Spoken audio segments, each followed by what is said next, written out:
दोस्तों हाजिर एक होर वीडियो रिपोर्ट लैके चैनल रितेश लखी अनप्लग दी। अज की इस रिपोर्ट में मैं गल करांगा बिक्रम सिंह मजीठिया नूं पंजाब अते हरियाणा हाईकोर्ट वालों ग्रांट की गई इंटरिम बेल, यानी कि अगाऊ जमानत भी इसनूं कहा जा सकता है। एंटीसिपेटरी बेल भी एक तरीके की है, लेकिन इसनूं इंटरिम बेल मन्निया जा सकता है। ये वो राहत है जिसनूं कि बिक्रम सिंह मजीठिया हेठली अदालत तो पालते आ रहे सन, लेकिन अज मानयोग पंजाब अते हरियाणा हाईकोर्ट ने उन्होंने गिरफ्तारी जी है उस उत्ते एक तरीके की रोक अगली तारीख जी सुनवाई की है उस तक लगाती, यानी कि 18 जनवरी तक बिक्रम सिंह मजीठिया नूं हुण गिरफ्तार नहीं किया जा सकेगा, जिस दौरान उन्होंने तफ्तीश दे विच शामिल होना पएगा। इन्वेस्टिगेशन ज्वाइन करनी पेगी तो बुधवार को सवेरे 11 बजे SIT जो कि इस केस दे विच पड़ताल कर रही है उस दे दफ्तर विच पेश होकर इस केस दे विच अपनी सफाई या अपनी जी क्लैरिफिकेशन जो भी तफ्तीश SIT करना चाहे उसका सामना उन्होंने करना पएगा। NDPS दी वख-वख धारावां मैं अपनी एक होर रिपोर्ट बनाई सी, कई रिपोर्टां रादर बिक्रम सिंह मजीठिया ते उन्हां दी बेल के संदर्भ में आप पहला भी बना चुके हैं, लेकिन मैं जिक्र किया कि NDPS एक्ट दियां वो धारावां ते वो दो सैक्शन 27A अते 29 ये काफ़ी गंभीर सैक्शन ने, तो इन्हां सैक्शनां दे तहत चार्ज किसी भी मुलजम नूं बेल मिलनी बहुत औखी है। जिस तरीके का केस इन्फोर्समेंट डायरैक्टोरेट की उस रिपोर्ट या कई स्टेटस रिपोर्टां की शक्ल में पंजाब अते हरियाणा हाईकोर्ट के कोल पहुंचा, उस तो बाद उस उत्ते कई महकमियां वालों पड़ताल करके अपने लीगल ओपीनियन देने तो बाद इस केस दे विच एक FIR रजिस्टर की गई तो बिक्रम सिंह मजीठिया नूं नामजद किया गया। उस तो बाद नज़र नहीं आ रहा सी, लग नहीं रहा सी कि इस केस दे विच उन्हां नूं जमानत मिल सकती है। आम लोग अज भी समझना ये चाह रहे हैं कि NDPS एक्ट दियां इस तो काफ़ी कमज़ोर धारावां के तहत भी अदालतों के जदों लोग जाते हैं, यानी कि वो मुलजम जो कि NDPS एक्ट तहत जिन्होंने चार्ज किया जाता है, बुक किया जाता है, उन्होंने जमानत या अगाऊ जमानत हासिल करना एक बहुत औखा काम होंदा है, लगभग नामुमकिन के बराबर एक काम होंदा है, अनलैस अंटिल अदालत कोल कोई बहुत ही पुख्ता आधार होवे या फिर जांच एजेंसियां वालों एक केस बहुत ही गलत तरीके नाल तैयार किए गए हों। लेकिन इस केस दे विच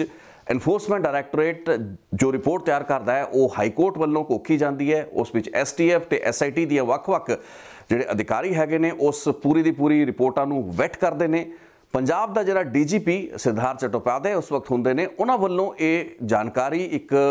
पुलिस अफसर नूं दे के मोहाली दी स्टेट क्राइम डिपार्टमेंट के तहत ये FIR रजिस्टर करने के निर्देश दिते जाते हैं।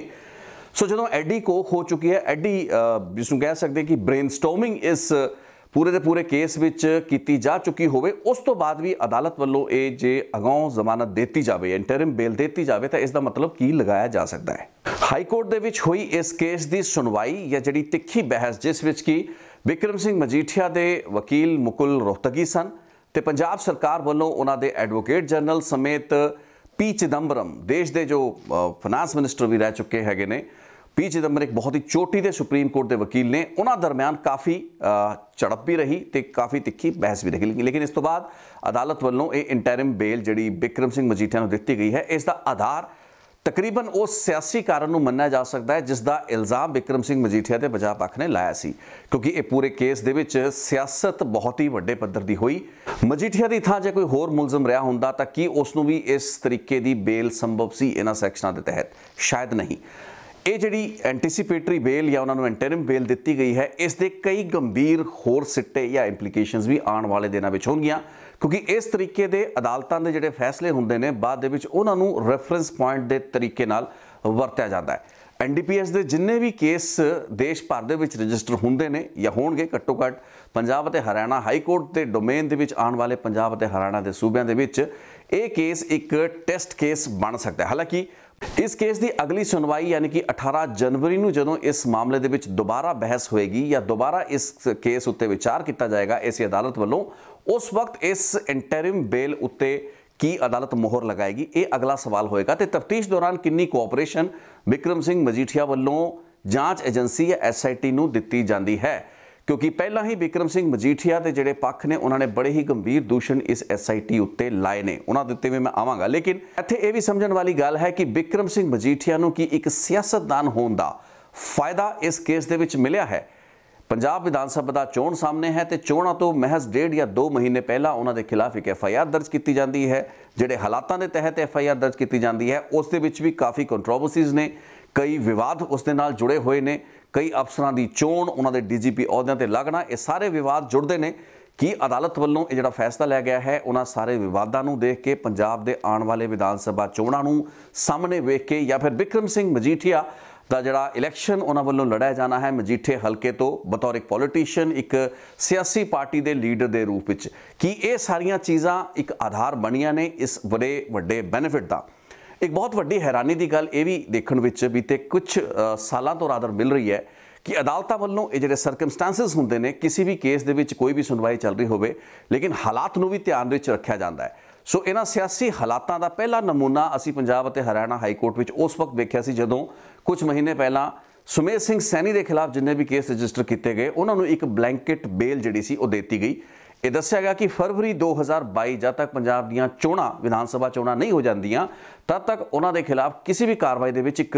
कंप्लीट ते ब्लैंकेट बेल यानी कि रोक एक तरीके की लगाती मानयोग पंजाब अते हरियाणा हाई कोर्ट ने, जिसनों अज तक चन्नी सरकार या फिर उन्हों का कानूनी पक्ष जिहड़ा है पंजाब के एडवोकेट जनरल चुनौती नहीं दे पाए। सो तकरीबन उही चीज़ इत्थे भी वेखण नूं मिली है। हालांकि मानयोग अदालत पंजाब अते हरियाणा हाई कोर्ट वालों कदे भी रीजनस असाइन नहीं किए जाएंगे कि किसी बेल नूं देण दा या उसनूं डिनाई करन दा उन्हां कोल की कारण हो सकता है। वो कदे भी जस्टिफाई अदालतां वालों ये चीज़ां नहीं कीतियां जांदियां। ऑर्डर दे विच कई चीज़ां क्लैरीफाई जरूर होणगियां लेकिन इस स्टेज के उत्ते ये इंटरिम बेल ओवरऑल हालातों को ध्यान में रखते हुए अदालत वालों ये समझ के दी गई है कि इस वक्त बिक्रम सिंह मजीठिया जो इन्वेस्टिगेशन ज्वाइन कर लेंदे ने उस केस दे विच इस पड़ताल उत्ते कोई ज़्यादा वड्डा असर पैन वाला नहीं है। सो उन्होंने गिरफ्तारी इस वक्त लोड़ींदी नहीं है, इस करके उन्होंने ये इंटरिम बेल दी गई है। लेकिन 18 जनवरी को यह तय होएगा कि इस इंटरिम बेल नूं एक रेगूलर बेल दे विच तब्दील किया जाएगा या नहीं। तो तफ्तीश एजेंसियां की पड़ताल जी 18 जनवरी तो पहला बुधवार को होनी है वो किड्डी सख्त होंदी है तो उस दौरान किस तरीके का वतीरा बिक्रम सिंह मजीठिया का रहिंदा है। इस केस में हुण आपां आ जाने उन्हां कानूनी नुकतियां उत्ते या उस कानूनी बहस उत्ते वो पॉइंट्स या वो नुकात जिन्हां दे उत्ते बेस करके इस इंटरिम बेल नूं अज बिक्रम सिंह मजीठिया नूं दिता गया हो सकता है। सो मेन जिहड़ा ऑब्जैक्शन बिक्रम सिंह मजीठिया का वो यही सी कि बतौर एक पॉलिटिशियन उन्होंने खराब करने लई सरकार वालों एक सियासी रंजिश या सियासी बदलाखोरी के तहत केस रजिस्टर किए गए हैं। सो उस कड़ी दे विच दो बड़े अहम जिहड़े पॉइंट्स बिक्रम सिंह मजीठिया के बचाव पक्ष ने चुके उन्हां दे विच पहला पॉइंट सी पंजाब के DGP सिद्धार्थ चट्टोपाध्याय जो कि महज 2 या 3 हफ्ते के आस पास इन्ना की वक्फा उन्हां दा रहा। उन्होंने जिहड़े हालातां दे विच DGP लगाया गया उन्होंने तो पहला दे जिहड़े DGP IPS होता वालों इस केस दे विच कोई भी कार्रवाई नहीं सी की गई या फिर उस कार्रवाई नूं अगे नहीं उस तरीके नाल तोरिया जा रहा सी। सरकार की कुछ नाराज़गी नज़र आ रही सी या जी पॉलिटिकल डिस्पेंसेशन है यानी कि सियासी हुक्मराना की मर्जी के मुताबिक काम नहीं सी हो रहा। एक ब्यूरो ऑफ इन्वेस्टिगेशन का जिहड़ा मुखी SK अस्थाना ADGP रैंक का अफसर उसनूं लाया गया तो इस कार्रवाई नूं तेज़ करने लई जदों हिदायतां आईयां उस स्थिति दे विच SK अस्थाना मुकर गए यानी कि उन्होंने इस केस दे विच किवें इस FIR नूं रजिस्टर किया जा सकता है या बिक्रम सिंह मजीठिया के खिलाफ कार्रवाई की जा सकती है इस उत्ते एक लंबा चौड़ा नोट बनाया 8 नुकतियां दे विच एतराज़ अपने जाहिर किए तो जाके अस्पताल भर्ती हो गए। उस तो बाद पंजाब का DGP बदलता जाता है क्योंकि इसनूं एक बड़ा वड्डा फेलियर मन्निया गया। इस चिट्ठी के लीक उत्ते भी कि जांच बैठाई गई कि जिहड़ी चिट्ठी SK अस्थाना वालों पंजाब के DGP IPS होता नूं लिखी गई सी वो लीक किवें हुई इस उत्ते भी उचेची जांच बैठाई गई। हालांकि उसका निकलिया कुछ नहीं लेकिन बाद दे विच ये समझ में आया कि एडे वड्डे फेलियर के चलद्या होया पंजाब दे विच एक वखरा DGP लगाया जाए। पंजाब कांग्रेस के प्रधान नवजोत सिंह सिद्धू शुरू तो ही सिद्धार्थ चट्टोपाध्याय नूं पंजाब का DGP बनाउण दी हिमायत करते आ रहे सन। इस तहत सिद्धार्थ चट्टोपाध्याय नूं पंजाब का DGP बनाया जाता है तो नाल दे नाल ही एक केस रजिस्टर कर लिया जाता है। वो FIR जो कि DGP की शिकायत या कह लीए भी DGP के निर्देश तो बाद मोहाली के स्टेट क्राइम जिहड़ा पुलिस थाना है उस विच रजिस्टर की जाती है। इस पॉइंट नूं या इस पक्ष नूं बिक्रम सिंह मजीठिया के बचाव पक्ष ने अदालत दे विच बहुत ही प्रमुखता दे नाल चक्किया तो इस विच या इस तत्थ नूं स्थापित करन दे विच एक बड़ी वड्डी कामयाबी शायद उन्हां वल्लों हासिल की गई है जदों कि उन्होंने ये स्थापित करने की कोशिश भी की तो ये चीज़ काफ़ी कन्विंसिंगली उन्होंने अदालत के सामने रखी कि सिद्धार्थ चट्टोपाध्याय पंजाब के DGP लग ही नहीं सन सकते। हालांकि सिद्धार्थ चट्टोपाध्याय का ना UPSC के पैनल दे विच या उन्हां उस सूची दे विच जिन्हां नूं कि पंजाब सरकार वालों भेजा गया सी। इनफैक्ट इत्थे तुहाडी जानकारी च वाधा करदे भी पंजाब सरकार वालों 10 अफसरां दे नां 10 IPS अफसर जो कि पंजाब के ADGP लैवल के अफसर सन 30 साल का एक्सपीरियंस सी उन्होंने UPSC के जी इंपैनलमेंट कमेटी के कंसिडरेशन लिए भेजा गया सी। बाद दे विच जदों ये चीज़ समझ में आई कि सिद्धार्थ चट्टोपाध्याय की जी रिटायरमेंट की ਮਿਆਦ ਹੈ ਉਹ 31 ਮਾਰਚ 2022 ਨੂੰ ਪੂਰੀ ਹੋਏਗੀ, ਯਾਨੀ ਕਿ ਉਹਨਾਂ ਦਾ ਰਿਟਾਇਰਮੈਂਟ ਦਾ ਸਮਾਂ ਹੈ ਉਹ ਬਹੁਤ ਘੱਟ ਹੈ। ਤੇ ਜਿਸ ਦਿਨ ਪੰਜਾਬ ਦੇ ਡੀਜੀਪੀ ਦਿਨਕਰ ਗੁਪਤਾ ਲਾਏ ਗਏ, ਯਾਨੀ ਕਿ ਉਹ ਵੈਕੈਂਸੀ ਡੀਜੀਪੀ ਦੀ ਕ੍ਰੀਏਟ ਹੋਈ, ਉਸ ਦਿਨ 6 ਮਹੀਨੇ ਤੋਂ ਘੱਟ ਸਮਾਂ ਰਹਿ ਚੁੱਕਾ ਸੀ ਸਿਧਾਰਥ ਚਟੋਪਾਧਿਆਏ ਦੇ ਰਿਟਾਇਰ ਹੋਣ ਲਈ। ਇਸ ਕਰਕੇ ਉਹ ਕੁਆਲੀਫਾਈ ਨਹੀਂ ਸਨ ਤੇ ਉਹਨਾਂ ਦੇ ਨਾਂ ਨੂੰ यूपीएससी ਦੀ ਐਮਪੈਨਲਮੈਂਟ ਕਮੇਟੀ ਨੇ ਕੰਸੀਡਰ ਨਹੀਂ ਸੀ ਕਰਨਾ। ਇਸ ਉੱਤੇ ਇਤਰਾਜ਼ ਉੱਠੇ। यूपीएससी ਦੀ ਐਮਪੈਨਲਮੈਂਟ ਕਮੇਟੀ ਨੇ ਪੰਜਾਬ ਸਰਕਾਰ ਨੂੰ ਵਾਪਸ ਲਿਖਿਆ, ਜਿਸ ਤੋਂ ਬਾਅਦ ਕਿ ਉਹ 10 ਅਫਸਰਾਂ ਦਾ ਜਿਹੜਾ ਲਿਸਟ ਸੀ, ਸੂਚੀ ਸੀ, ਉਸ ਨੂੰ ਘਟਾ ਕੇ 7 ਅਫਸਰਾਂ ਵਿੱਚ ਤਬਦੀਲ ਕਰਤਾ ਗਿਆ, ਜਿਸ ਵਿੱਚ ਸਿਧਾਰਥ ਚਟੋਪਾਧਿਆਏ ਦਾ ਨਾਂ ਨਹੀਂ ਸੀ। यूपीएससी ਦੀ ਐਮਪੈਨਲਮੈਂਟ ਕਮੇਟੀ ਵੱਲੋਂ ਭੇਜੇ ਗਏ 3 ਨਾਂ ਦੀ ਸੂਚੀ ਦੇ ਵਿੱਚ ਚਟੋਪਾਧਿਆਏ ਦਾ ਨਾਂ ਤਾਂ ਕਿਸੇ ਵੀ ਸਥਿਤੀ ਵਿੱਚ ਹੋ ਹੀ ਨਹੀਂ ਸੀ ਸਕਦਾ। ਸੋ VK ਪਾਵਰਾ ਪੰਜਾਬ ਦੇ ਡੀਜੀਪੀ ਲੱਗਣ ਦੀ ਸੂਰਤ ਵਿੱਚ ਚਟੋਪਾਧਿਆਏ ਨੂੰ ਕਿਸੇ ਹੋਰ ਵਿੰਗ ਦੇ ਵਿੱਚ ਟ੍ਰਾਂਸਫਰ ਕਰਤਾ ਗਿਆ। ਲੇਕਿਨ ਬਿਕਰਮ ਸਿੰਘ ਮਜੀਠੀਆ ਦੇ ਬਚਾਅ ਪੱਖ ਨੂੰ ਇੱਕ ਬਹੁਤ ਵੱਡਾ ਪੁਆਇੰਟ ਮਿਲ ਗਿਆ, ਇੱਕ ਉਹਨਾਂ ਨੂੰ ਅਜਿਹਾ ਨੁਕਤਾ ਮਿਲ ਗਿਆ ਜਿਨ੍ਹਾਂ ਨੂੰ ਉਹਨਾਂ ਨੇ ਅਦਾਲਤ ਦੇ ਸਾਹਮਣੇ ਆਪਣੇ ਉਸੇ ਸਟੈਂਡ ਨੂੰ ਕੋਰੋਬੋਰੇਟ ਕਰਨ ਲਈ ਰੱਖਿਆ ਜਿਸ ਨੂੰ ਕਿ ਉਹ ਸ਼ੁਰੂਆਤੀ ਦੌਰ ਤੋਂ ਹੀ ਚੁੱਕਦੇ ਆ ਰਹੇ ਸਨ। ਯਾਨੀ ਕਿ ਉਹਨਾਂ ਦਾ ਦਾਅਵਾ ਇਹੀ ਸੀ ਕਿ ਸਿਧਾਰਥ ਚਟੋਪਾਧਿਆਏ ਪੰਜਾਬ ਦੇ ਡੀਜੀਪੀ ਲੱਗ ਹੀ ਨਹੀਂ ਸਨ ਸਕਦੇ। ਇੱਕ ਹੋਰ ਵੀ ਪੁਆਇੰਟ ਜਿਹੜਾ ਕਿ ਪ੍ਰਮੁਖਤਾ ਦੇ ਨਾਲ ਚੁੱਕਿਆ ਜਾਂਦਾ ਰਿਹਾ ਉਹ ਇਹ ਸੀ ਕਿ ਸਿਧਾਰਥ ਚਟੋਪਾਧਿਆਏ ਜਦੋਂ ਉਸ ਤੋਂ ਪਹਿਲਾਂ ਉਹਨਾਂ ਦਾ ਨਾਂ ਇੱਕ ਵਾਰ ਪੈਨਲ ਦੇ ਵਿੱਚ ਭੇਜਿਆ ਗਿਆ ਸੀ ਸਾਲ 2018 ਤੇ 19 ਦੇ ਵਿੱਚ, ਜਦੋਂ ਪੰਜਾਬ ਦੇ ਡੀਜੀਪੀ ਦੀ ਚੋਣ ਹੋਣੀ ਸੀ ਤੇ ਦਿਨਕਰ ਗੁਪਤਾ ਡੀਜੀਪੀ ਲਾਏ ਜਾਂਦੇ ਨੇ, ਉਸ ਵਕਤ ਵੀ ਸਿਧਾਰਥ ਚਟੋਪਾਧਿਆਏ ਦਾ ਜਿਹੜਾ ਨਾਂ ਸੀ ਉਸ ਪੈਨਲ ਦੇ ਵਿੱਚ ਚੁਣ ਕੇ ਨਹੀਂ ਸੀ ਆ ਪਾਇਆ। ਉਹਨਾਂ ਦੇ ਨਾਂ ਨੂੰ ਕੰਸੀਡਰ ਨਹੀਂ ਸੀ ਕੀਤਾ ਗਿਆ ਕਿਉਂਕਿ ਬੀਤੇ 10 ਸਾਲਾਂ ਦੀ ਜਿਹੜੀ ਸਰਵਿਸ ਹੁੰਦੀ ਹੈ ਕਿਸੇ ਵੀ ਅਫਸਰ ਦੀ ਜੋ ਕਿ ਡੀਜੀਪੀ ਬਣਨਾ ਚਾਹ ਰਿਹਾ ਹੁੰਦਾ ਹੈ, ਹੈਡ ਆਫ ਪੁਲਿਸ ਸਟੇਟ ਬਣਨਾ ਚਾਹ ਰਿਹਾ ਹੁੰਦਾ ਹੈ, ਪੁਲਿਸ ਫੋਰਸ ਬਣਨਾ ਚਾਹ ਰਿਹਾ ਹੁੰਦਾ ਹੈ, ਉਸ ਦੀ 10 ਸਾਲ ਦੀ ਜਿਹੜੀ ਪੁਰਾਣੀ ਸਰਵਿਸ ਹੈ ਉਸ ਦੌਰਾਨ ਉਸ ਦੀ ਜਿਹੜੀ ਤੈਨਾਤੀ ਹੁੰਦੀ ਹੈ, ਯਾਨੀ ਕਿ ਉਸ ਦੀ ਜਿਹੜੀਆਂ ਅਲੱਗ-ਅਲੱਗ ਪੋਸਟਿੰਗਸ ਹੁੰਦੀਆਂ ਨੇ ਉਹ ਸਬਸਟੈਂਸ਼ੀਅਲ ਪੁਲਿਸਿੰਗ ਦੇ ਮਹਿਕਮਿਆਂ ਦੇ ਵਿੱਚ ਹੋਣੀ ਚਾਹੀਦੀ ਹੈ, ਜੋ ਕਿ ਸਿਧਾਰਥ ਚਟੋਪਾਧਿਆਏ ਕੋਲ ਨਹੀਂ ਰਹੇ। ਸੋ ਇਹੀ ਕਾਰਨ ਸੀ ਕਿ 2018-19 ਦੇ ਵਿੱਚ ਉਹਨਾਂ ਦਾ ਨਾਂ ਇਸ ਕੰਸੀਡਰੇਸ਼ਨ ਜ਼ੋਨ ਦੇ ਵਿੱਚ ਨਹੀਂ ਆ ਪਾਇਆ ਸੀ ਤੇ ਦਿਨਕਰ ਗੁਪਤਾ ਤੇ ਕੁਝ ਹੋਰ ਅਫਸਰਾਂ ਦਾ ਨਾਂ ਹੀ ਪੈਨਲ ਤੋਂ ਆਇਆ। ਤਕਰੀਬਨ ਇਹੀ ਸਥਿਤੀ 2022 ਦੀ ਸੀ। ਹਾਲਾਂਕਿ ਇਸ ਵਾਰ ਇੱਕ ਵੱਡਾ ਕਾਰਨ ਇਹ ਰਿਹਾ ਕਿ ਚਟੋਪਾਧਿਆਏ ਦੀ ਰਿਟਾਇਰਮੈਂਟ ਦੇ ਵਿੱਚ 6 ਮਹੀਨੇ ਤੋਂ ਘੱਟ ਦਾ ਸਮਾਂ ਸੀ। ਮੈਂ ਪੂਰੀ ਡਿਟੇਲ ਰਿਪੋਰਟ ਦੇ ਵਿੱਚ ਜ਼ਿਕਰ ਕੀਤਾ ਹੈ ਕਿ ਕਿਸ ਤਰੀਕੇ ਨਾਲ ਸੁਪਰੀਮ ਕੋਰਟ ਦੀਆਂ ਗਾਈਡਲਾਈਨਸ ਦੇ ਵਿੱਚ ਘੱਟੋ-ਘੱਟ 6 ਮਹੀਨੇ ਰਿਟਾਇਰਮੈਂਟ ਦੇ ਵਿੱਚ ਪਏ ਹੋਣੇ ਚਾਹੀਦੇ ਨੇ ਕਿਸੇ ਵੀ ਅਫਸਰ ਦੇ ਡੀਜੀਪੀ ਅਹੁਦੇ ਤੇ ਲੱਗਣ ਲਈ, ਜੋ ਕਿ ਇਸ ਵਕਤ ਸਿਧਾਰਥ ਚਟੋਪਾਧਿਆਏ ਕੋਲ ਨਹੀਂ ਸਨ। ਸੋ ਇਸ ਸਥਿਤੀ ਦੇ ਵਿੱਚ ਅਕਾਲੀ ਦਲ ਜਾਂ ਫਿਰ ਬਿਕਰਮ ਸਿੰਘ ਮਜੀਠੀਆ ਦਾ ਬਚਾਅ ਪੱਖ, ਰਾਦਰ ਅਕਾਲੀ ਦਲ ਦਾ ਨਹੀਂ ਬਲਕਿ ਬਿਕਰਮ ਸਿੰਘ ਮਜੀਠੀਆ ਦੇ ਬਚਾਅ ਪੱਖ ਨੂੰ ਇੱਕ ਬਹੁਤ ਮਹੱਤਵਪੂਰਨ ਦਲੀਲ ਤੇ ਇੱਕ ਨੁਕਤਾ ਮਿਲਿਆ ਜਿਸ ਨੂੰ ਕਿ ਉਹ ਪ੍ਰਮੁਖਤਾ ਦੇ ਨਾਲ ਚੁੱਕ ਗਏ।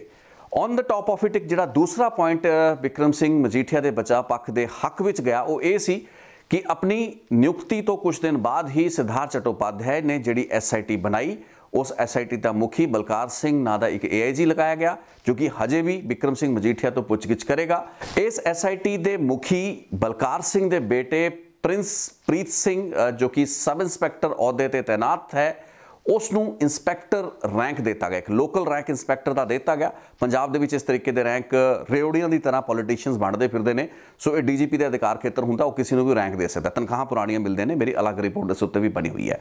ਸੋ ਉਹ ਜਿਹੜਾ SIT ਦਾ ਮੁਖੀ ਸੀ ਉਹਦੇ ਬੇਟੇ ਨੂੰ ਸਬ ਇੰਸਪੈਕਟਰ ਤੋਂ ਇੰਸਪੈਕਟਰ ਬਣਾਤਾ ਗਿਆ। ਇੱਕ ਕੁਇਡ ਪ੍ਰੋਕੋ ਮੈਂ ਕੱਲ ਵੀ ਜ਼ਿਕਰ ਕੀਤਾ ਸੀ, ਸਾਬਤ ਹੋ ਗਿਆ ਕੁਇਡ ਪ੍ਰੋਕੋ ਦਾ ਮਤਲਬ ਵੀ ਤੁਸੀਂ ਮੇਰੇ ਬਦਲੇ ਕੋਈ ਫੇਵਰ ਕਰੋ ਤੇ ਮੈਂ ਤੁਹਾਨੂੰ ਕੋਈ ਫੇਵਰ ਦਿੰਦਾ। ਸੋ ਇਹ ਜਿਹੜੀ ਚੀਜ਼ ਸੀ ਇਸ ਚੀਜ਼ ਨੂੰ ਵੀ ਕੁਝ ਹੱਦ ਤੱਕ ਬਚਾਅ ਪੱਖ ਅਦਾਲਤ ਦੇ ਸਾਹਮਣੇ ਸਥਾਪਿਤ ਕਰਨ ਦੇ ਵਿੱਚ ਕਾਮਯਾਬ ਰਿਹਾ। ਸੋ ਓਵਰਆਲ ਇਹ ਦੋ ਬਹੁਤ ਵੱਡੇ ਪੁਆਇੰਟ ਸੀ ਜਿਨ੍ਹਾਂ ਦਾ ਸਦਕਾ ਹੀ ਬਿਕਰਮ ਸਿੰਘ ਮਜੀਠੀਆ ਨੂੰ ਇਹ ਬੇਲ ਮਿਲ ਪਾਈ, ਇੰਟਰਿਮ ਬੇਲ ਮਿਲ ਪਾਈ। ਲੇਕਿਨ ਇੱਥੇ ਜਿਹੜਾ ਵੱਡਾ ਸਵਾਲ ਖੜਾ ਹੁੰਦਾ ਹੈ ਉਹ ਹੁੰਦਾ ਹੈ NDPS ਐਕਟ ਦੇ ਇਹ ਸੈਕਸ਼ਨ 27A ਤੇ 29 ਜੋ ਕਿ ਕਾਫੀ ਸਖਤ ਸੈਕਸ਼ਨ ਨੇ। ਕੀ ਇਹਨਾਂ ਸੈਕਸ਼ਨ ਦੇ ਤਹਿਤ ਕਿਸੇ ਆਮ ਸ਼ਖਸ ਨੂੰ ਜਾਂ ਫਿਰ ਉਸ ਦੇ ਪਿੱਛੇ ਕੋਈ ਵੀ ਕਾਰਨ ਹੋਵੇ ਉਸ ਵੱਲੋਂ ਵੀ ਇਲਜ਼ਾਮ ਇਹ ਲਗਾਏ ਜਾ ਸਕਦੇ ਨੇ ਵੀ ਕਿਸੇ ਨੇ ਕੋਈ ਦੁਸ਼ਮਣੀ ਕੱਢਣ ਲਈ, ਆਪਣੀ ਕਿੜ ਕੱਢਣ ਲਈ ਉਸ ਨੂੰ ਫਸਾਇਆ ਹੈ, ਜਾਂ ਫਿਰ ਉਸ ਦੇ ਪਿੱਛੇ ਵੀ ਕੋਈ ਸਿਆਸੀ ਬਦਲਾਖੋਰੀ ਜਾਂ ਰੰਜਿਸ਼ ਦੀ ਭਾਵਨਾ ਕਦੇ ਵੀ ਰਹਿ ਸਕਦੀ ਹੈ। ਕਿਸੇ ਵੀ ਕੇਸ ਦੇ ਵਿੱਚ ਆਰਿਅਨ ਖਾਨ ਤੋਂ ਲੈ ਕੇ ਰੀਆ ਚੱਕਰਵਰਤੀ ਤੱਕ ਦੇ ਜਿਹੜੇ ਕੇਸਾਂ ਦੇ ਵਿੱਚ ਸਭ ਦੀਆਂ ਗ੍ਰਿਫਤਾਰੀਆਂ ਹੋਈਆਂ, 3-3 4-4 ਹਫ਼ਤੇ ਸਭ ਨੂੰ ਜੇਲ੍ਹਾਂ ਹੋਈਆਂ, ਉਹਨਾਂ ਨੂੰ ਹਿਰਾਸਤਾਂ ਦੇ ਵਿੱਚ ਰਹਿਣਾ ਪਿਆ, ਕਸਟੋਡੀਅਲ ਇੰਟੈਰੋਗੇਸ਼ਨ ਦਾ ਸਾਹਮਣਾ ਕਰਨਾ ਪਿਆ। ਉਹਨਾਂ ਕੇਸਾਂ ਦੇ ਵਿੱਚ ਵੀ ਬੜੇ ਵੱਡੇ ਕਾਰਨ ਸਨ ਉਸ ਤਰੀਕੇ ਦੀ ਬਦਲਾਖੋਰੀ ਪਾਏ। ਉਹ ਸਿਆਸੀ ਬਦਲਾਖੋਰੀ ਨਹੀਂ ਸੀ, ਲੇਕਿਨ ਬਦਲਾਖੋਰੀ ਉਹ ਕਿਸੇ ਕਿਸਮ ਦੀ ਹੋ ਸਕਦੀ ਹੈ। ਚਾਹੇ ਆਰਿਅਨ ਖਾਨ ਦੇ ਕੇਸ ਦੇ ਵਿੱਚ ਜਿਸ ਤਰੀਕੇ ਨਾਲ ਸਭ ਕੁਝ ਹੋਇਆ ਤੁਸੀਂ ਸਭ ਲੋਕਾਂ ਨੇ ਦੇਖਿਆ ਸਮਝਿਆ ਹੈ, ਰੀਆ ਚੱਕਰਵਰਤੀ ਦੇ ਕੇਸ ਦੇ ਵਿੱਚ ਇਹ ਸਭ ਕੁਝ ਹੋਇਆ ਸੀ, ਤਾਂ ਉਹੀ ਧਾਰਾਵਾਂ ਬਿਕਰਮ ਸਿੰਘ ਮਜੀਠੀਆ ਦੇ ਖਿਲਾਫ ਵੀ ਲੱਗੀਆਂ ਸਨ। ਲੇਕਿਨ ਫਾਇਦਾ ਜਿਹੜਾ ਬਿਕਰਮ ਸਿੰਘ ਮਜੀਠੀਆ ਦੇ ਬਚਾਅ ਪੱਖ ਨੂੰ ਮਿਲਦਾ ਹੈ ਉਹ ਉਹਨਾਂ ਦੇ ਸਿਆਸੀ ਕਿਰਦਾਰ ਹੋਣ ਦਾ ਮਿਲਦਾ ਹੈ। ਹੁਣ ਇੱਥੇ ਸਵਾਲ ਇਹ ਹੈ ਕਿ NDPS ਐਕਟ ਜਾਂ ਕਾਨੂੰਨ ਜਿਹੜਾ ਹੈ ਉਹ ਕਿਸੇ ਸ਼ਖਸ ਵੱਲੋਂ ਕੀਤੀ ਗਈ ਕੋਈ ਗੈਰ ਕਾਨੂੰਨੀ ਹਰਕਤ ਜਾਂ ਉਸ ਦੀ ਕਾਰਵਾਈ ਨੂੰ ਦੇਖਦਾ ਹੈ ਜਾਂ ਫਿਰ ਉਸ ਦੇ ਇਸ ਸਿਆਸੀ ਬੈਕਗ੍ਰਾਉਂਡ ਨੂੰ ਵੇਖ ਕੇ ਫੈਸਲੇ ਲੈਂਦਾ ਹੈ। ਅੱਜ ਬਥੇਰੇ ਲੋਕਾਂ ਦੇ ਮਨਾਂ ਦੇ ਵਿੱਚ ਬਹੁਤ ਸਵਾਲ ਹੋਣਗੇ, ਮੇਰੇ ਮਨ ਦੇ ਵਿੱਚ ਵੀ ਇਹ ਸਵਾਲ ਹੈ ਕਿ ਜੇ ਕੋਈ ਸ਼ਖਸ ਸਿਆਸਤ ਦੇ ਵਿੱਚ ਆ ਜਾਂਦਾ ਹੈ, ਕੋਈ ਡਰੱਗਸ ਦਾ smuggler, peddler, anti social element, ਕਿ ਸਿਆਸਤ ਦੇ ਵਿੱਚ ਆਉਣ ਦੇ ਨਾਲ ਉਸ ਨੂੰ ਸਿਆਸਤ ਦਾ ਉਹ ਕਵਰ ਮਿਲ ਜਾਂਦਾ ਹੈ ਜੋ ਕਿ ਇਹਨਾਂ ਲੀਡਰਾਂ ਨੂੰ ਬਹੁਤ ਸੌਖੇ ਤਰੀਕੇ ਨਾਲ ਮਿਲ ਸਕਦਾ ਹੈ। ਐਨਡੀਪੀਐਸ ਦੀ ਇਹਨਾਂ ਸੈਕਸ਼ਨਾਂ ਦੇ ਤਹਿਤ ਬੇਲ ਮਿਲਣਾ ਬਹੁਤ ਮੁਸ਼ਕਿਲ ਕੰਮ ਹੈ। बहुत ही रेयर ਤੇ ਐਕਸੈਪਸ਼ਨਲ ਸਰਕਮਸਟੈਂਸਿਸ ਦੇ ਵਿੱਚ ਇਹ ਬੇਲ ਮਿਲਣੀ ਸੰਭਵ ਹੋ ਪਾਉਂਦੀ ਹੈ। ਹਾਲਾਂਕਿ ਇਹ ਇੰਟਰਮ ਬੇਲ ਹੈ, ਆਪਾਂ 18 ਜਨਵਰੀ ਨੂੰ ਵੇਖਾਂਗੇ ਕਿ ਵਾਕਈ ਅਦਾਲਤ ਇਸ ਬੇਲ ਨੂੰ ਕੰਟੀਨਿਊ ਰੱਖਦੀ ਹੈ ਜਾਂ ਫਿਰ ਇਸ ਦੇ ਵਿੱਚ ਕੁਝ ਹੋਰ ਵਿਊ ਲੈਂਦੀ ਹੈ। ਲੇਕਿਨ ਇਹ ਫੈਕਟ ਹੈ ਕਿ ਇੱਕ ਆਮ ਆਦਮੀ, ਇੱਕ ਆਮ ਮੁਲਜ਼ਮ ਲਈ ਇਹਨਾਂ ਸੈਕਸ਼ਨਸ ਦੇ ਤਹਿਤ ਜ਼ਮਾਨਤ ਹਾਸਲ ਕਰਨਾ ਇੱਕ ਬਹੁਤ ਹੀ ਔਖਾ ਕੰਮ ਹੈ। ਸੋ ਫਿਰ ਕਿ ਇਸ ਦਾ ਮਤਲਬ ਇਹ ਲਗਾਇਆ ਜਾਏ ਕਿ ਐਨਡੀਪੀਐਸ ਐਕਟ ਦਾ ਫਾਇਦਾ ਇੱਕ ਸਿਆਸਤਦਾਨ ਨੂੰ ਉਸਦੇ ਸਿਆਸੀ ਪਿਛੋਕੜ ਕਰਕੇ ਬਹੁਤ ਹੀ ਸੌਖੇ ਤਰੀਕੇ ਨਾਲ ਮਿਲ ਸਕਦਾ ਹੈ। ਸਿਆਸੀ ਬਦਲਾਖੋਰੀ ਜਾਂ ਰੰਜਿਸ਼ ਦੀ ਗੱਲਬਾਤ ਕਰਕੇ ਅਦਾਲਤਾਂ ਦੇ ਵਿੱਚੋਂ ਉਹ ਬੈਨੀਫਿਟ ਲਏ ਜਾ ਸਕਦੇ ਨੇ ਜੋ ਕਿ ਕਾਨੂੰਨ ਤੇ ਉਸ ਦੇ ਪ੍ਰੋਵੀਜ਼ਨਸ ਦੇ ਵਿੱਚ ਉਸ ਤਰੀਕੇ ਨਾਲ ਐਨਵਿਸਾਜ ਕੀਤੇ ਹੀ ਨਹੀਂ ਗਏ। ਇਹ ਕੇਸ ਆਉਣ ਵਾਲੇ ਦਿਨਾਂ ਦੇ ਵਿੱਚ ਇੱਕ ਬੜਾ ਵੱਡਾ ਰੈਫਰੈਂਸ ਪੁਆਇੰਟ ਵੀ ਬਣ ਸਕਦਾ ਜੇ 18 ਜਨਵਰੀ ਨੂੰ ਇਹ ਬੇਲ ਨੂੰ ਕਨਫਰਮ ਕਰਤਾ ਜਾਂਦਾ ਹੈ। ਉਹਨਾਂ ਹਾਲਾਤਾਂ ਦੇ ਵਿੱਚ ਇਸ ਐਨਡੀਪੀਐਸ ਐਕਟ ਉਸ ਸੈਕਸ਼ਨ ਦੇ ਤਹਿਤ ਇਸ ਤਰੀਕੇ ਦੀ ਸਿਆਸੀ ਬਦਲਾਖੋਰੀ ਦੇ ਤਹਿਤ ਅਦਾਲਤ ਵੱਲੋਂ ਜੇ ਬੇਲ ਦਿੱਤੀ ਜਾਂਦੀ ਹੈ ਜੋ ਕਿ ਅਦਾਲਤ ਦਾ ਰਾਈਟ ਹੈ, ਇਸ ਨੂੰ ਕੋਈ ਚਿੰਤੂ ਪਰੰਤੂ ਜਾਂ ਚੁਣੌਤੀ ਨਹੀਂ ਮਿਲ ਸਕਦੀ। ਲੇਕਿਨ ਇੱਕ ਬੜਾ ਵੱਡਾ ਪ੍ਰੈਸੀਡੈਂਟ ਇਹ ਐਨਡੀਪੀਐਸ ਐਕਟ ਨਾਲ ਜੁੜੇ ਉਹਨਾਂ तमाम ਤਸਕਰਾਂ ਜਾਂ ਜਿਹੜੇ ਸਮਗਲਰਸ ਇਸ ਕੰਮ ਧੰਦੇ ਵਿੱਚ ਲੱਗਦੇ ਨੇ ਉਹਨਾਂ ਤੇ ਜਦ ਵੀ ਇਹ ਧਾਰਾਵਾਂ ਲਾਈਆਂ ਜਾਣਗੀਆਂ, ਇਹ ਇੱਕ ਰੈਫਰੈਂਸ ਪੁਆਇੰਟ ਦੇ ਰੂਪ ਵਿੱਚ ਸਾਹਮਣੇ ਆਏਗਾ। ਹੁਣ ਇੱਥੇ ਮੇਰੇ ਮਨ ਦੇ ਵਿੱਚ ਕਈ ਵਾਰ ਖਿਆਲ ਆਉਂਦਾ ਹੈ, ਕਿਉਂਕਿ ਮੈਂ ਆਪਣੇ ਇਸ YouTube ਚੈਨਲ ਤੇ ਕਈ ਅਜਿਹੀਆਂ ਵੀਡੀਓਜ਼ ਕੀਤੀਆਂ ਜਿਸ ਵਿੱਚ ਕਿ ਮੈਂ ਕੁਝ ਅਜਿਹੇ ਗੈਂਗਸਟਰਸ ਬਾਰੇ ਗੱਲਾਂ ਕੀਤੀਆਂ ਜੋ ਕਿ ਸਿਆਸਤ ਦੇ ਵਿੱਚ ਆਉਣਾ ਚਾਹ ਰਹੇ ਸਨ, ਸਿਆਸਤ ਦੇ ਵਿੱਚ ਆ ਚੁੱਕੇ ਸਨ, ਪੈਰ ਰੱਖ ਚੁੱਕੇ ਸਨ, ਚੋਣਾਂ ਲੜ ਚੁੱਕੇ ਸਨ ਜਾਂ ਲੜਨ ਵਾਲੇ ਸਨ, ਲੇਕਿਨ ਉਹਨਾਂ ਨੂੰ ਇਹਨਾਂ ਚੋਣਾਂ ਲੜਨ ਤੋਂ ਪਹਿਲਾਂ ਹੀ ਮਾਰਤਾ ਜਾਂਦਾ ਹੈ। ਗੈਂਗ ਵਾਰ ਦੇ ਵਿੱਚ ਕੁਝ ਲੋਕ ਮਾਰੇ ਜਾਂਦੇ ਨੇ ਤੇ ਕੁਝ ਲੋਕਾਂ ਦੀ ਮੌਤ ਜਿਹੜੀ ਹੈ ਜਾਂ ਹੱਤਿਆ ਜਿਹੜੀ ਹੈ ਉਹ ਇੱਕ ਮਿਸਟਰੀ ਬਣ ਕੇ ਰਹਿ ਜਾਂਦੀ ਹੈ। ਮੈਂ ਡਿੰਪੀ ਚੰਦਪਾਨ ਦੀ ਗੱਲ ਕੀਤੀ ਸੀ, ਇੱਕ ਪੂਰੀ ਸੀਰੀਜ਼ ਮੇਰੀ ਡਿੰਪੀ ਚੰਦਪਾਨ ਉੱਤੇ ਬੇਸਡ ਹੈ। ਡਿੰਪੀ ਚੰਦਪਾਨ ਖੁਦ ਇੱਕ ਇਲੈਕਸ਼ਨ ਲੜਨਾ ਚਾਹੁੰਦਾ ਸੀ, ਲੇਕਿਨ ਇਲੈਕਸ਼ਨ ਲੜਨ ਦੀ ਉਹ ਤਿਆਰੀ ਕਰ ਰਿਹਾ ਸੀ, ਉਸ ਤੋਂ ਪਹਿਲਾਂ ਉਸ ਦਾ ਕਤਲ ਕਰਤਾ ਜਾਂਦਾ ਹੈ। ਰੌਕੀ ਫਾਜ਼ਿਲਕਾ ਇੱਕ ਇਲੈਕਸ਼ਨ ਲੜ ਚੁੱਕਾ ਸੀ ਤੇ ਉਸ ਦੇ ਵਿੱਚ ਤਕਰੀਬਨ 39-40 ਹਜ਼ਾਰ ਵੋਟ ਲੈ ਕੇ ਉਹ ਮਸਾਂ ਹੀ ਜਿੱਤਦਾ ਕਹਿ ਸਕਦੇ ਹਾਂ ਵੀ ਉਹ ਚੁੱਕਿਆ ਸੀ ਜਦੋਂ ਕਿ ਉਸਨੇ ਫਾਜ਼ਿਲਕੇ ਤੋਂ ਇਲੈਕਸ਼ਨ ਲੜੀ ਸੀ। ਲੇਕਿਨ ਅਗਲਾ ਇਲੈਕਸ਼ਨ ਲੜਨ ਤੋਂ ਪਹਿਲਾਂ ਹੀ ਉਸ ਦੀ ਵੀ ਹੱਤਿਆ ਕਰਤੀ ਗਈ। ਬੇਸ਼ੱਕ ਕੋਈ ਗੈਂਗ ਵਾਰ ਦਾ ਵਿਸ਼ਾ ਸੀ। ਰਾਣਾ ਕੰਡੋਵਾਲੀਆ ਇੱਕ ਹੋਰ ਗੈਂਗਸਟਰ ਮਾਰਿਆ ਜਾਂਦਾ ਹੈ ਜੋ ਕਿ ਪੋਲਿਟਿਕਸ ਦੇ ਵਿੱਚ ਆਉਣਾ ਚਾਹ ਰਿਹਾ ਹੁੰਦਾ ਹੈ ਤੇ ਕਿਸੇ ਪਾਰਟੀ ਤੋਂ ਟਿਕਟ ਲੈਣ ਦੀ ਪਾਲ ਦੇ ਵਿੱਚ ਵੀ ਹੁੰਦਾ ਤੇ ਉਸ ਨੂੰ ਬਹੁਤ ਸੀ ਪੋਲੀਟੀਕਲ ਪਾਰਟੀਆਂ ਜਾਂ ਲੀਡਰਾਂ ਵੱਲੋਂ ਆਫਰਸ ਵੀ ਦਿੱਤੀਆਂ ਜਾ ਰਹੀਆਂ ਹੁੰਦੀਆਂ ਨੇ ਆਪਣੇ ਨਾਲ ਸ਼ਾਮਲ ਹੋਣ ਲਈ, ਨਾ ਕਿ ਉਸ ਨੂੰ ਟਿਕਟ ਦੇਣ ਦੇ ਪੱਖੋਂ। ਬਿਕਰਮ ਸਿੰਘ ਮਜੀਠੀਆ ਨਾਲ ਜੁੜੇ ਇਸ ਪੂਰੇ ਦੇ ਪੂਰੇ ਘਟਨਾਕ੍ਰਮ, ਅਦਾਲਤ ਦੇ ਵਿੱਚ ਉਹਨਾਂ ਨੂੰ ਮਿਲੀ ਇਸ ਰਾਹਤ ਨੂੰ ਦੇਖ ਕੇ ਮੇਰੇ ਮਨ ਦੇ ਵਿੱਚ ਇਹੀ ਖਿਆਲ ਆ ਰਿਹਾ ਸੀ ਕਿ ਕੀ ਗੈਂਗਸਟਰ ਪੋਲਿਟਿਕਸ ਦੇ ਵਿੱਚ ਇਸ ਇਰਾਦੇ ਨੂੰ ਲੈ ਕੇ ਜਾਂ ਇਸ ਸਮਝ ਨੂੰ ਲੈ ਕੇ ਤਾਂ ਨਹੀਂ ਆਉਂਦੇ ਕਿ ਉਹਨਾਂ ਨੂੰ ਦਿਸਦਾ ਹੈ ਕਿ ਇੱਕ ਪੋਲੀਟੀਸ਼ੀਅਨ ਨੂੰ ਕਿੱਡੀ ਵੱਡੀ ਇੱਕ ਜਿਹੜੀ ਇੰਪਿਊਨਿਟੀ ਹੈ ਜਾਂ ਇੱਕ ਛਤਰੀ ਹੈ ਉਹ ਸਿਆਸਤ ਦੀ ਮਿਲ ਜਾਂਦੀ ਹੈ। ਇੱਕ ਸਿਆਸਤ ਉਹਨਾਂ ਲਈ ਬਹੁਤ ਵੱਡੀ ਢਾਲ ਬਣ ਜਾਂਦਾ ਹੈ, ਸ਼ੀਲਡ ਬਣ ਜਾਂਦਾ ਹੈ। ਉਹੀ ਸਿਆਸਤ ਜਿਸ ਦੇ ਤਹਿਤ ਕਿ ਉਹਨਾਂ ਉੱਤੇ ਕਿੱਚੜ ਵੀ ਬਹੁਤ ਉਛਾਲਿਆ ਜਾਂਦਾ ਹੈ, ਲੇਕਿਨ ਉਹਨਾਂ ਦੀ ਅਸਲ ਢਾਲ ਵੀ ਉਹੀ ਹੈ। ਤੇ ਅਦਾਲਤ ਦੇ ਵਿੱਚ ਜਦੋਂ ਆਮ ਆਦਮੀ ਲਈ ਅਜਿਹੇ ਸੈਕਸ਼ਨ ਦੇ ਤਹਿਤ ਮੁਕੱਦਮੇ ਜਦੋਂ ਦਰਜ ਹੁੰਦੇ ਨੇ, ਉਹਨਾਂ ਦੀਆਂ ਬੇਲਾਂ ਦੀਆਂ ਐਪਲੀਕੇਸ਼ਨਾਂ ਅਦਾਲਤਾਂ ਕਿਵੇਂ ਚੱਕ ਕੇ ਮਾਰਦੇ ਨੇ, ਉਹਨਾਂ ਲਈ ਬਹੁਤ ਮਿਸਾਲਾਂ ਆਲਰੇਡੀ ਮੌਜੂਦ ਹੈਗੇ ਨੇ। ਸੋ ਇੱਕ ਆਮ ਮੁਲਜ਼ਮ ਲਈ ਇਸ ਤਰੀਕੇ ਦੇ ਕੰਸੈਸ਼ਨ ਹਾਸਲ ਕਰਨਾ ਇੱਕ ਬਹੁਤ ਵੱਡਾ ਸੁਪਨਾ ਹੁੰਦਾ ਹੈ, ਲੇਕਿਨ ਇੱਕ ਸਿਆਸਤਦਾਨ ਲਈ ਇਸ ਤਰੀਕੇ ਦੀਆਂ ਰਾਇਤਾਂ ਹਾਸਲ ਕਰਨੀਆਂ ਮੁਸ਼ਕਲ ਨਹੀਂ ਹੁੰਦੀਆਂ ਤੇ ਉਸ ਕੋਲ ਹਮੇਸ਼ਾ ਹੀ ਆਪਣੇ ਖਿਲਾਫ ਬਦਲਾਖੋਰੀ ਦੇ ਇਲਜ਼ਾਮਾਂ ਦੀ ਉਹ ਸ਼ੀਲਡ ਹੁੰਦੀ ਹੈ ਜਿਸ ਨੂੰ ਕਿ ਉਹ ਕਦੋਂ ਵੀ ਅੱਗੇ ਕਰ ਸਕਦਾ ਹੈ। ਸੋ ਇਹੀ ਕਾਰਨ ਸੀ ਵੀ ਡਿੰਪੀ ਚੰਦਪਾਨ, ਰੌਕੀ ਫਾਜ਼ਿਲਕਾ, ਰਾਣਾ ਕੰਡੋਵਾਲੀਆ ਵਰਗੇ ਜਿਹੜੇ ਗੈਂਗਸਟਰ ਸਨ ਜਾਂ ਅੱਜ ਵੀ ਬਥੇਰੇ ਅਜਿਹੇ ਕ੍ਰਾਈਮ ਦੀ ਦੁਨੀਆ ਦੇ ਵਿੱਚ, ਜਰਾਇਮ ਦੀ ਦੁਨੀਆ ਦੇ ਵਿੱਚ ਰਹਿ ਚੁੱਕੇ ਲੋਕ ਸਿਆਸਤ ਦੇ ਵਿੱਚ ਕੁੱਦਣਾ ਚਾਹ ਰਹੇ ਨੇ, ਆਉਣਾ ਚਾਹ ਰਹੇ ਨੇ, ਐਮਐਲਏ ਬਣਨਾ ਚਾਹ ਰਹੇ ਨੇ। ਇਸ ਦੇ ਪਿੱਛੇ ਦੀ ਮਾਨਸਿਕਤਾ ਆਪਾਂ ਨੂੰ ਆਹਿਸਤਾ ਸਮਝ ਆ ਰਹੀ ਹੈ। ਇਹੀ ਕਾਰਨ ਸੀ ਵੀ ਸਿਆਸਤ ਇੱਕ ਅਜਿਹੀ ਢਾਲ ਹੈ ਜਿਸ ਵਿੱਚ ਵੜ ਕੇ, ਜਿਸ ਵਿੱਚ ਜਾ ਕੇ ਤੁਹਾਡੇ ਖਿਲਾਫ ਜਾਂ ਤੁਹਾਡੇ ਉੱਤੇ ਹੱਥ ਪਾਉਣਾ ਇੱਕ ਬਹੁਤ ਹੀ ਮੁਸ਼ਕਿਲ ਕੰਮ ਹੋ ਜਾਂਦਾ ਹੈ। ਸੋ ਫਿਰ ਭਾਵੇਂ ਤੁਸੀਂ ਜੇ ਕੋਈ ਕੰਮ ਕੀਤੇ ਵੀ ਨੇ ਅਜਿਹੇ, ਤੁਸੀਂ ਕੁਝ ਐਂਟੀ ਸੋਸ਼ਲ ਜਾਂ ਕ੍ਰਿਮੀਨਲ ਐਕਟੀਵਿਟੀਜ਼ ਦੇ ਵਿੱਚ ਇਨਵੋਲਵ ਵੀ ਹੁੰਦੇ ਹੋ, ਲੇਕਿਨ ਤੁਸੀਂ ਇੱਕ ਪੋਲੀਟੀਸ਼ੀਅਨ ਹੋ ਜਾਂ ਤੁਹਾਡੀ ਛਤਰ ਛਾਇਆ ਕਿਸੇ ਇਸ ਤਰੀਕੇ ਦੇ ਕ੍ਰਿਮੀਨਲ ਐਕਟੀਵਿਟੀਜ਼ ਦੇ ਵਿੱਚ ਇਨਵੋਲਵ ਹੋਣ ਵਾਲੇ ਲੋਕਾਂ ਉੱਤੇ ਰਹਿਣ ਵਾਲੀ ਹੈ, ਉਹਨਾਂ ਸਥਿਤੀਆਂ ਦੇ ਵਿੱਚ ਤੁਹਾਡੇ ਲਈ ਇਸ ਤਰੀਕੇ ਦੀਆਂ ਰਾਇਤਾਂ ਹਾਸਲ ਕਰਨਾ ਕੋਈ ਵੀ ਔਖਾ ਕੰਮ ਨਹੀਂ ਹੈ। ਸੋ ਇਸ ਤਰੀਕੇ ਦਾ ਕਿਤੇ ਨਾ ਕਿਤੇ ਇਹ ਜਿਹੜਾ ਸਮਝ ਹੈ ਇਹ ਮੇਰੀ ਘੱਟੋ ਘੱਟ ਬਣਦੀ ਪਈ ਹੈ। ਹਾਲਾਂਕਿ ਆਪਾਂ ਨੂੰ ਇਹ ਚੀਜ਼ ਨੂੰ ਆਪਣੇ ਆਪ ਨੂੰ ਬਾਰ-ਬਾਰ ਯਾਦ ਕਰਾਉਣ ਦੀ ਲੋੜ ਹੈ ਕਿ ਅਦਾਲਤ ਦਾ ਇਹ ਫੈਸਲਾ ਪੱਕਾ ਫੈਸਲਾ ਨਹੀਂ ਹੈ। ਇਸ ਉੱਤੇ ਹਜੇ ਫਾਈਨਲ ਮੋਹਰ 18 ਜਨਵਰੀ ਜਾਂ ਅਗਲੀ ਸੁਣਵਾਈ ਤੋਂ ਬਾਅਦ ਲੱਗੇਗੀ। ਲੇਕਿਨ ਇੱਕ ਬਹੁਤ ਵੱਡਾ ਰੈਫਰੈਂਸ ਪੁਆਇੰਟ ਹੈ ਐਨਡੀਪੀਐਸ ਐਕਟ ਦੀ 27A ਤੇ 29 ਸੈਕਸ਼ਨਾਂ ਦੇ ਤਹਿਤ ਕਿੰਨੀ ਕੁ ਰਿਆਇਤ ਇੱਕ ਮੁਲਜ਼ਮ ਨੂੰ ਦਿੱਤੀ ਜਾ ਸਕਦੀ ਹੈ ਦੌਰਾਨ ਤਫਤੀਸ਼, ਇਹ ਸਭ ਚੀਜ਼ਾਂ ਨੂੰ ਡਿਫਾਈਨ ਕਰਨ ਲਈ ਵੀ ਇਹ ਇੱਕ ਮਹੱਤਵਪੂਰਨ ਕੇਸ ਸਟੱਡੀ ਬਣ ਸਕਦਾ ਹੈ ਕੇਸ। ਸੋ ਵੇਖਾਂਗੇ ਕਿ ਜਿਹੜੇ ਵੀ ਨੁਕਤੇ ਬਿਕਰਮ ਸਿੰਘ ਮਜੀਠੀਆ ਦੇ ਬਚਾਅ ਪੱਖ ਨੇ ਅਦਾਲਤਾਂ ਦੇ ਵਿੱਚ ਇਸ ਸਮੇਂ ਤੱਕ ਬਹੁਤ ਹੀ ਕਾਮਯਾਬੀ ਦੇ ਨਾਲ ਚੁੱਕੇ ਨੇ, ਉਹ ਕਿੰਨੀ ਕੁ ਮਜ਼ਬੂਤੀ ਦੇ ਨਾਲ ਆਉਣ ਵਾਲੇ ਦਿਨਾਂ ਜਾਂ ਕਾਰਵਾਈ ਤੋਂ ਬਾਅਦ ਅਦਾਲਤਾਂ ਦੇ ਵਿੱਚ ਖੜੇ ਰਹਿ ਪਾਉਣਗੇ। ਲੇਕਿਨ ਫਿਲਹਾਲ ਇੱਕ ਵੱਡੀ ਰਾਹਤ ਹੈ ਮੇਰੇ ਲਈ ਵੇਖਣ ਦਾ, ਵਿਚਾਰਨ ਦਾ ਤੇ ਘੋਖਣ ਦਾ, ਸਮਝਣ ਦਾ ਵਿਸ਼ਾ ਹੋਏਗਾ ਕਿ ਕੀ ਜ਼ਮਾਨਤ ਜਿਹੜੀ ਹੈਗੀ ਹੈ, ਇੰਟਰਿਮ ਜ਼ਮਾਨਤ ਹੈ, ਕੀ ਉਹ ਪੱਕੀ ਹੋ ਪਾਏਗੀ। ਕਿਉਂਕਿ ਇਹ ਸਿਰਫ ਬਿਕਰਮ ਸਿੰਘ ਮਜੀਠੀਆ ਤੇ ਪੰਜਾਬ ਦਾ ਇੱਕ ਟਿਪੀਕਲ ਕੇਸ ਨੇ ਜਿਸ ਵਿੱਚ ਕਿ ਬਦਲਾਖੋਰੀ ਦੀ ਭਾਵਨਾ ਦੇ ਨਾਲ ਇੱਕ ਮੁਲਜ਼ਮ ਨੂੰ ਐਡੀ ਵੱਡੀ ਰਾਹਤ ਦਿੱਤੀ ਗਈ ਹੈ, ਬਲਕਿ ਇਸ ਨੇ ਆਉਣ ਵਾਲੇ ਦਿਨਾਂ ਦੇ ਵਿੱਚ ਜੇ ਇਸ ਰਾਹਤ ਨੂੰ ਕੰਟੀਨਿਊ ਰੱਖਿਆ ਜਾਂਦਾ ਹੈ, ਇੱਕ ਟੈਸਟ ਕੇਸ ਪੂਰੇ ਦੇਸ਼ ਦੇ ਵਿੱਚ NDPS ਐਕਟ ਦੀਆਂ ਇਹਨਾਂ ਧਾਰਾਵਾਂ ਨੂੰ ਜਿਵੇਂ ਆਪਾਂ ਲਾਗੂ ਕਰਾਂਗੇ ਜਾਂ ਕਰਦੇ ਹਾਂ, ਉਸ ਮੁਤਲਕ ਜਾਂ ਉਸ ਸੰਦਰਭ ਦੇ ਵਿੱਚ ਵੀ ਇਸਨੇ ਇੱਕ ਬਹੁਤ ਮਹੱਤਵਪੂਰਨ ਬੈਂਚਮਾਰਕ ਬਣਨਾ ਹੈ। ਸੋ ਨਜ਼ਰਾਂ ਉਸ ਉੱਤੇ ਵੀ ਨੇ, ਵੇਖਦੇ ਹਾਂ ਕਿ ਤਫਤੀਸ਼ੀਆਂ ਟੀਮਾਂ SIT ਆਪਣੇ ਕੇਸ ਨੂੰ ਕਿੰਨੇ ਇੱਕ ਮਜ਼ਬੂਤੀ ਦੇ ਨਾਲ ਅਗਲੀ ਅਦਾਲਤ ਦੀ ਕਾਰਵਾਈ ਦੇ ਦੌਰਾਨ ਸਾਹਮਣੇ ਰੱਖ ਪਾਏਗੀ ਤੇ ਉਸ ਤੋਂ ਪਹਿਲਾਂ ਬਿਕਰਮ ਸਿੰਘ ਮਜੀਠੀਆ ਦੀ ਜਿਹੜੀ ਪੁੱਛਗਿੱਛ ਹੈ ਉਸ ਦੌਰਾਨ ਉਹਨਾਂ ਦਾ ਵਤੀਰਾ ਕੀ ਹੋਏਗਾ। ਬਹਰਹਾਲ ਅੱਜ ਦੀ ਰਿਪੋਰਟ ਦੇ ਵਿੱਚ ਤੁਸੀਂ ਸਮਝੇ ਵੀ ਬਚਾਅ ਪੱਖ ਬਿਕਰਮ ਸਿੰਘ ਮਜੀਠੀਆ ਉਸਨੇ ਕੀ ਦਲੀਲਾਂ ਤੇ ਕੀ ਨੁਕਤੇ ਜਿਨ੍ਹਾਂ ਦੇ ਆਧਾਰ ਉੱਤੇ ਉਹਨਾਂ ਨੂੰ ਇਹ ਰਾਹਤ ਮਿਲੀ ਹੈ ਤੇ ਇਸ ਦੇ ਜਿਹੜੇ ਫਲਿੱਪ ਸਾਈਡ ਤੇ ਇਸ ਦੇ ਜਿਹੜੇ ਕੰਸਰਨਸ ਹੈਗੇ ਨੇ, ਕਿਉਂ ਇੱਕ ਸਿਆਸੀ ਲੀਡਰ ਨੂੰ ਅਜਿਹੇ ਕੇਸਾਂ ਦੇ ਵਿੱਚ ਰਾਹਤ ਮਿਲਣੀ ਸੌਖੀ ਹੈ ਤੇ ਇੱਕ ਆਮ ਆਦਮੀ ਜਾਂ ਕਿਸੇ ਹੋਰ ਮੁਲਜ਼ਮ ਲਈ ਬੇਸ਼ੱਕ ਉਸ ਨੂੰ ਵੀ ਝੂਠੇ ਹੀ ਤਰੀਕੇ ਨਾਲ ਫਸਾਇਆ ਗਿਆ ਹੋਵੇ ਉਸ ਲਈ ਬਹੁਤ ਔਖੀ ਹੈ। ਅਦਾਲਤਾਂ ਸ਼ੁਰੂਆਤੀ ਸਟੇਜ ਦੇ ਉੱਤੇ ਜੇ ਰਿਆ ਚੱਕਰਵਰਤੀ ਤੇ RN ਖਾਨ ਵਰਗਿਆਂ ਨੂੰ ਉਹਨਾਂ ਨੇ ਰਿਆਇਤਾਂ ਨਹੀਂ ਦਿੱਤੀਆਂ ਤਾਂ ਕੀ ਇਸ ਕੇਸ ਦੇ ਵਿੱਚ ਬਿਕਰਮ ਸਿੰਘ ਮਜੀਠੀਆ ਨੂੰ ਰਿਆਇਤ ਮਿਲ ਪਾਏਗੀ ਵਿਧਾਨ ਸਭਾ ਚੋਣਾਂ ਤੋਂ ਪਹਿਲਾਂ ਜਾਂ ਉਸ ਪੂਰੀ ਦੀ ਪੂਰੀ ਸਥਿਤੀ ਨੂੰ ਧਿਆਨ ਵਿੱਚ ਰੱਖਦੇ ਹੋਇਆ ਇਹ ਵੇਖਾਂਗੇ। ਬਹੁਤ ਬਹੁਤ ਧੰਨਵਾਦ। ਇਸ ਰਿਪੋਰਟ ਨੂੰ ਵੇਖਣ ਲਈ ਥੋੜੀ ਲੰਬੀ ਹੋਗੀ ਲੇਕਿਨ hopefully you bear with me. Thank you so much. ਬਹੁਤ ਬਹੁਤ ਧੰਨਵਾਦ ਇਸ ਰਿਪੋਰਟ ਨੂੰ ਵੇਖਣ ਲਈ।